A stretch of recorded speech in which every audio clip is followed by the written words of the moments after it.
Oscar De La Hoya was the first to announce one of the most anticipated bouts of 2024.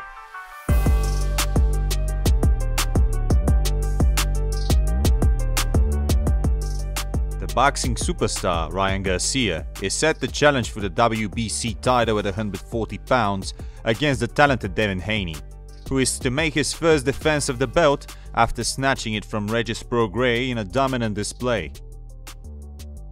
Boxing is truly making a comeback, as this is another bout where two young fighters in their prime meet to settle who's who.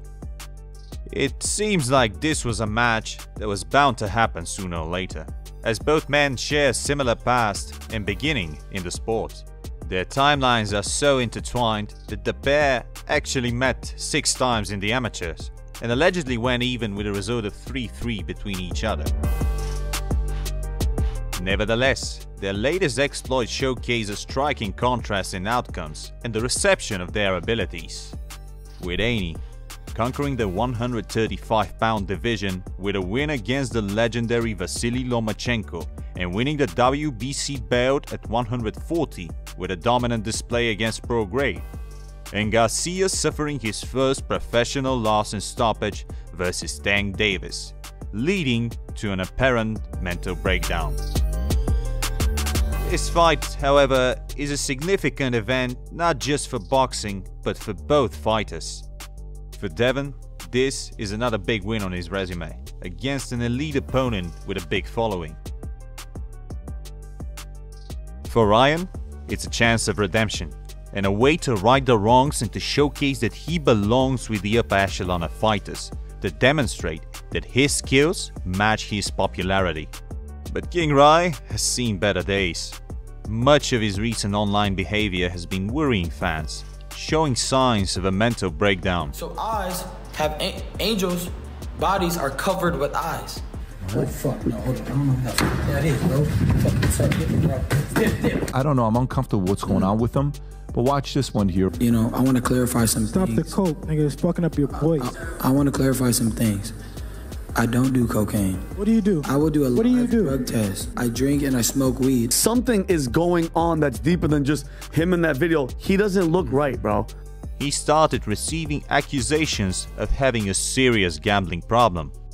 Top level of the poker games that run through Cali and Vegas, and he's definitely a fucking fish that loses a lot of money at the poker. Big shocker why he's taking all the money fights, and after 2 years of taking a break from boxing, he needs the money. To top all of this off, he announced divorcing his wife an hour after their child was born. Another worrisome fact for his fanbase was the release of training videos in which he appeared slow and sluggish. However, such a drop in skill in a short period of time is highly unlikely, and this is most likely a bait for Haney and his team, as Devin is surrounded by coaches that study tape and his opponents. Obviously, something about the Mexican-American is off, but it is unknown how this will affect his performance come fight night. For now, all we can do to predict the result is study their styles and latest fights. And while Haney was busy capturing scalps and gold, Garcia, as before mentioned, did not have an easy time. He faced Gervonta Tank Davis on April the 22nd in a 136-pound catchweight bout. This fight exposed both technical and possibly mental holes in Garcia's game, as he hit the canvas in the second round after dropping his guard while throwing the signature left hook. And while he saw a bit of success while pressuring Davis, he hit the canvas yet again following a devastating body shot, unable to beat the count. Some of the boxing community believed that Ryan simply gave up and decided to stay down when he could have gotten up, but this is up for debate. This last led to a change of coaches in King Rai's camp, and Derrick James stepped in. His comeback fight would be a Mexican on the rise in the face of Oscar Duarte, a young and powerful puncher. Can't just follow Ryan Garcia into the corner and do nothing. The fight, however, was an odd display from Ryan, with a different approach on the back foot, in an odd, Philly-esque defense. Regardless, he managed to catch Duarte with a left hook and finish with a powerful combination in the 8th round, which in turn had Oscar unable to beat the referee's count. Let me tell you something, Oscar Duarte is going to protest that decision, but you guys know. In the meantime, Devin Haney was reaping success after success.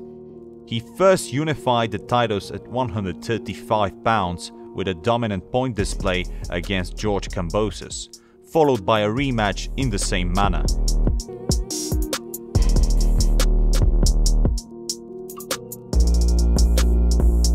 It was time to challenge the living legend Vasily Lomachenko, perhaps the most accomplished Olympic boxer to ever lace a pair of boxing gloves.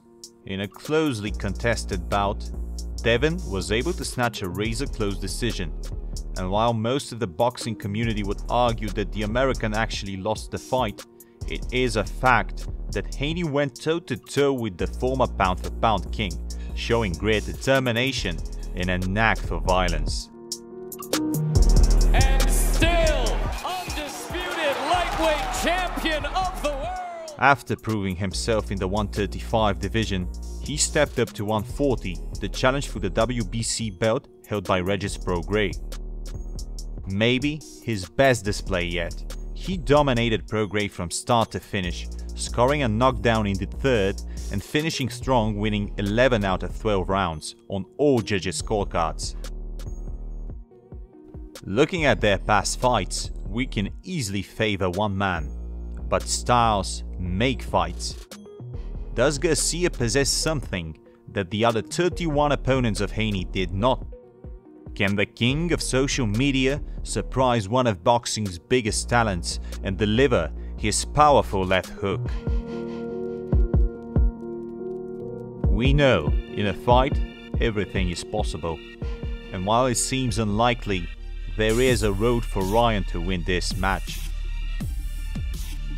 It is true that the Dream seems to have the discipline and work ethic to stay on top, but King Ryan has the equalizer, one that has shocked more than one high-level opponent. He can shut anyone's lights out. Both fighters share a similar stature and reach, both entering their physical primes. Garcia has to abandon his newfound style displayed against Duarte and instead press the action, act as his former self. Even against Tank, he had success and landed powerful shots while initiating exchanges. Garcia putting the pressure on Davis. Haney doesn't have the power of Tank. The one thing we learned from the fight with Lomachenko is that he doesn't like a quick opponent in his face. Ryan cannot match Vasily's boxing ability, but he possesses power that the Ukrainian does not. Many of the punches Loma landed on Devin could have been fight-ending if it was Garcia throwing them. The early rounds is where he would want to affirm his physicality and possibly go for the stoppage. Haney, on the other hand, will look to control the fight behind his jab. He will be more defensive, as he knows this is when his opponent will be the most dangerous. As the rounds progress and he gets used to the speed and distance, the American will start raising the tempo and look to land the right hand behind the left. Should that start to happen, it is very hard to imagine the fight taking a turn. But if boxing's a dance, we see Devin leading it and winning a contested but still comfortable unanimous decision. What do you think? Will Ryan Garcia shock the world? Or is Haney unstoppable on his path to greatness? Let us know in the comments below. If you enjoy this content, make sure to like this video and subscribe to our channel. We intend to do more of it, so stay tuned and thank you for watching.